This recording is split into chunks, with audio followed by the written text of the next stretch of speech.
All and welcome to episode number 1 of what she reads. അപ്പോൾ ഞാൻ ഇന്ന് discuss ചെയ്യാൻ പോകുന്നത് അരുൺ ബാബു ആൻഡ്രിയുടെ ഉദാപ്ലത സത്വങ്ങൾ എന്ന് പറയുന്ന നോവലാണ്.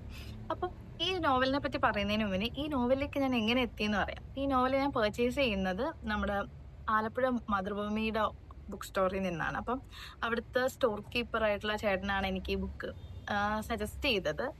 പക്ഷെ എനിക്ക് റൈറ്ററിനെയോ ഈ പറഞ്ഞ ബുക്കിനെ പറ്റി യാതൊരു ഐഡിയ ഇല്ല.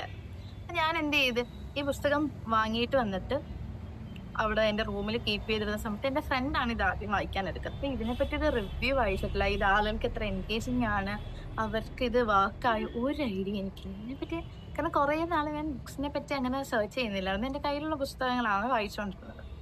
അപ്പോൾ ഇങ്ങനെ ഒരു നോവലുണ്ടെന്ന് പോലും അറിയാത്തൊരു സമയത്താണ് ഇത് വാങ്ങിക്കൊണ്ട് വരുന്നത്. അപ്പോൾ എൻ്റെ ഫ്രണ്ട് വായിച്ചു തുടങ്ങിയപ്പോഴേ അവൾ പറയുന്നു അടിപൊളിയാണ്, ഭയങ്കര എൻഗേജിങ് ആണ്, തുടങ്ങിക്കഴിഞ്ഞാൽ വെക്കാൻ പറ്റുന്നില്ല എന്നൊക്കെ. അപ്പോൾ ആ സമയത്ത് ഞാൻ MTയുടെ കാലം വായിച്ചുകൊണ്ടിരിക്കുന്ന ടൈമായിരുന്നു. അപ്പം ഞാൻ എന്ത് ചെയ്ത് വായിക്കാം, പെട്ടെന്ന് കാലം വായിച്ച് തീർന്നിട്ട് ഇത് എടുക്കാനുള്ളൊരു ത്വരയുണ്ടായി. അപ്പോൾ ആദ്യം തന്നെ ഞാൻ ചെയ്തതെന്ന് വെച്ച് കഴിഞ്ഞാൽ ടൈറ്റിലിൻ്റെ മീനിങ് എന്താണെന്നാണ് നോക്കാൻ പറ്റും. കാരണം എനിക്ക് ടൈറ്റിലിൻ്റെ മീനിങ് മനസ്സിലായില്ലായിരുന്നു. ഞാൻ ആദ്യം ഗൂഗിളൊക്കെ ചെയ്ത് തപ്പിയപ്പോൾ ഒരു ഫേസ്ബുക്ക് പോസ്റ്റിലാണ് എനിക്ക് മനസ്സിലാവുന്നത്. ഓക്കെ, ഇതിൻ്റെ മീനിങ് എന്ന് പറയുന്നത് കടലിൻ്റെ അടിത്തട്ടിലെ ഭീകരസത്വങ്ങളാണ്. അപ്പം അതും പിന്നെ ഈ ബാക്കിലെ സമ്മറിയിൽ നിന്ന് നമുക്ക് ഒരു ഐഡിയ കിട്ടും. ഓക്കെ, സിനോപ്സിസ് അല്ലെങ്കിൽ പ്ലോട്ട് എന്തൊക്കെയാണ് ഇങ്ങനത്തെയാണ് ഡിസ്കസ് ചെയ്യാൻ വരുന്നതെന്ന്. അപ്പം അങ്ങനെ പുസ്തകം വായിക്കാനുള്ളൊരു നല്ല മൂഡ് സെറ്റായി. എന്നിട്ട് പതിയെ കാലുമൊക്കെ തീർത്തിട്ട് ഈ പുസ്തകം എടുത്ത് ആൻഡ് തുടങ്ങിയത് മാത്രമേ ഓർമ്മയുള്ളൂ. And it was like page ഇങ്ങനെ റൺ ചെയ്തുകൊണ്ടിരിക്കുകയായിരുന്നു. കാരണം തുടങ്ങി ആൻഡ് വായിച്ചു തുടങ്ങിയപ്പോഴത്തേക്കും വളരെ എൻഗേജിങ് ആണ്, ഭയങ്കര ഫാസ്റ്റ് മൂവിങ് ആണ്. ഇൻ ദ സെൻസ് കഥ പെട്ടെന്ന് പറയുന്നു എന്നല്ല, അത്ര എൻഗേജിങ് ആണ്. നമ്മൾ ഇതിലൊന്ന് ഇരുന്ന് കഴിഞ്ഞാൽ നമുക്ക് പെട്ടെന്ന് ഇതിൽ നിന്ന് പുറത്തേക്ക് വരാൻ തോന്നില്ല. അത് ഇതിൽ നിന്ന് വായിക്കുമ്പോൾ മാത്രമല്ല, വായിച്ച് കഴിയുമ്പോഴും അങ്ങനെ തന്നെയാണ് കേട്ടോ. നമുക്ക് പെട്ടെന്ന് ഈ ഒരു വേൾഡിൽ നിന്ന് പുറത്തു വരാൻ പറ്റില്ല. ഇനി പ്ലോട്ട് എന്ന് പറയുന്നത് വാവക്കാട് എന്ന് പറയുന്ന ഒരു കടലോര ഗ്രാമമുണ്ട്. അവിടുത്തെ മനുഷ്യരുടെയാണ്. അതൊരു തലമുറകളായിട്ടുള്ള ഒരു ഫാമിലിയുടെയാണ് ബേസിക്കലി ആ കഥ വരുന്നത്. അപ്പോൾ തലമുറകളായിട്ട് ആ സ്ഥലവും ആ സ്ഥലത്ത് എങ്ങനെയായിരുന്നു എന്നുള്ളതും അവരുടെ ലൈഫ് എങ്ങനെയായിരുന്നു എന്നും, അത് കൂടാതെ തന്നെ ആ ഗ്രാമത്തിലെ ആളുകളുടെ ഒരു കണക്ഷനും അത് വളരെ ബ്യൂട്ടിഫുൾ. ഒരു സ്ഥലത്ത് പോയി നിന്നിട്ടില്ലേ, അവിടുത്തെ ആളുകളുമായിട്ട് എൻഗേജ് ചെയ്യുമ്പോൾ നമുക്ക് എന്ത് തോന്നുന്നു. നമ്മൾ ഡെയിലി അവരോട് കാണുന്നു, സംസാരിക്കുന്നു, അവരുടെ ലൈഫിൽ പിന്നെ പതിയൊരു ഇടപെടലുകൾ മനുഷ്യർക്കുണ്ടാവും. അപ്പം അതും അതിനകത്തോട്ട് കുറച്ച് മിത്തും കുറേ വിശ്വാസങ്ങൾ, കുറേ നാളുകളായിട്ട് ആളുകൾ കീപ്പ് ചെയ്തിരിക്കുന്ന കുറേ ട്രസ്റ്റുകൾ, കുറേ മിത്തോളജീസ്, ഇതെല്ലാം കൂടെ വരുമ്പോൾ അത് മനുഷ്യൻ്റെ ലൈഫിനെ എങ്ങനെ എഫക്റ്റ് ചെയ്യുന്നു, അതെന്തായിരിക്കും പിന്നീട് അവരിൽ ഉണ്ടാക്കുന്നതെന്നുള്ളതാണ് ഈ നോവൽ ഡിസ്കസ് ചെയ്യുന്നത്. And it is well written, പറയാതിരിക്കാൻ പറ്റത്തില്ല.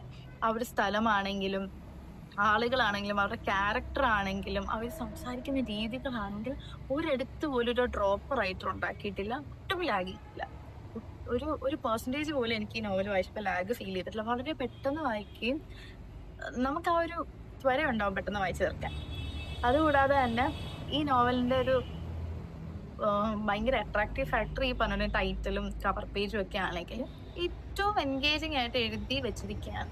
ആൻഡ് ഇത് വായിച്ചതിന് ശേഷമാണ് ഞാൻ ഇതിൻ്റെ റിവ്യൂ നോക്കുന്നത്. ഇങ്ങനെയൊക്കെ തന്നെയാണോ എല്ലാവർക്കും തോന്നിയെന്നറിയാം. അപ്പോഴാണ് ഞാൻ PF മാത്യൂസിൻ്റെ സാറിൻ്റെ ഒരു വീഡിയോ ഉണ്ടത്. അപ്പോൾ അതിൽ പുള്ളി വളരെ പുതിയ നോവലുകളിൽ ഏറ്റവും അടിപൊളിയായിട്ട്, അപ്പോൾ പുള്ളിയുടെ രാമുക്കും ഇതിനകത്തുണ്ടായിരുന്നു. അപ്പോൾ ഇതെല്ലാം ഞാൻ നോവൽ വായിച്ച സമയത്താണ് വായിക്കുന്നത്. പക്ഷേ ഈ വീഡിയോ കണ്ടപ്പോൾ നമുക്ക് എങ്ങനെ ഈ വീഡിയോ ഉണ്ടായിരുന്നെന്നും ഇങ്ങനെ ആളുകളെ റിവ്യൂ ഇടുന്നതൊക്കെ ഞാൻ അറിഞ്ഞത്. സോ ഇതൊന്നും അറിയാതെ വായിച്ചതുകൊണ്ട് ഭയങ്കര അടിപൊളി ഫീലിംഗ് ആയിരുന്നു. ഒന്നും അറിയത്തില്ല, നോവലിനെ പറ്റി ഒരു ഐഡിയ ഇല്ല. പക്ഷെ എന്നാൽ പോലും വായിക്കാനും അടിപൊളിയാണ്, എൻഗേജിങ്ങുമാണ്. അതുകൊണ്ട് എനിക്ക് മറ്റേ സ്പോയിലേഴ്സ് ഇല്ലാതെ സിനിമ കാണുന്നൊരവസ്ഥയായിരുന്നു. കൊള്ളാം, ഇതാകുമ്പോഴത്തേക്ക് നമുക്കൊന്നും അറിയണ്ടല്ലോ, നമ്മൾ നേരെ വായിക്കുകയാണല്ലോ എന്നുള്ളൊരു ഫീലായിരുന്നു. അപ്പം നിങ്ങൾക്കും ഇങ്ങനത്തെ പുസ്തകങ്ങൾ വായിക്കാൻ താല്പര്യം ഉണ്ടെങ്കിൽ ഉറപ്പായിട്ട്, നിങ്ങൾ പ്രത്യേകിച്ച് ഒരു ബീച്ച് പേഴ്സൺ ഒക്കെ ആണെങ്കിൽ ഉറപ്പായിട്ട് നിങ്ങൾക്ക് വായിക്കാൻ പറ്റുന്ന ഒരു നോവലാണ് കേട്ടോ. നല്ല കടലിലെ ജീവിതവും അവിടുത്തെ ആളുകളുടെ സംസാരവും ചുറ്റുപാടും എല്ലാം ഭയങ്കര രസമായിട്ട് അടിപൊളിയായിട്ട് എഴുതി വെച്ചിരിക്കുകയാണ്. ആൻഡ് അതിന് ശരിക്കും ഈ ഓഥർ നല്ലൊരു അപ്രിസിയേഷൻ ഇത് ചെയ്യുന്നു. സോ വളരെ നല്ലൊരു റീഡായിരുന്നു. And thank you for watching. By.